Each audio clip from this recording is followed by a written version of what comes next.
बलांगीर बौद्ध कलाहांडी नुआपड़ा सोनपुर जिला को नहीं गठित जोनाल स्तरीय कला उत्सव में जला देखाइले सोनपुर जिलार कुशलेश्वर उच्च विद्यालय डोंगरीपाली लोकनृत्य दल।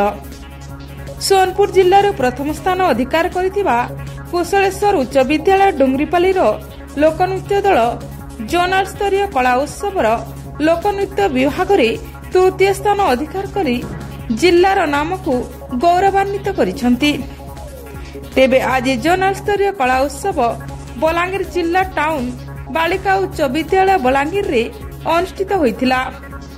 एही कार्यक्रम रे मुख्य अतिथि भाव प्रदीप कुमार नाग जिला शिक्षा अधिकारी बलांगीर जोग देइथिले। सम्मानित अतिथि भाव अतिरिक्त जिला शिक्षा अधिकारी रीना कुमारी बेहेरा, सेवाश्री भोई, बीओ बलांगीर नीलमणि पटेल, टाउन बालिका उच्च विद्यालय प्रधान शिक्षक नरेंद्र नाथ मिश्र, आईडी कोऑर्डिनेटर प्रशांत सराफ जोग देइथिले।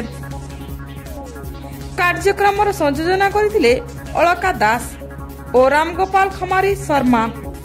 स्वागत भाषण प्रदान करथिले प्रशांत नायक एवं धन्यवाद ज्ञापन करथिले सरोज नायक। ब्यूरो रिपोर्ट तानुशान टीवी।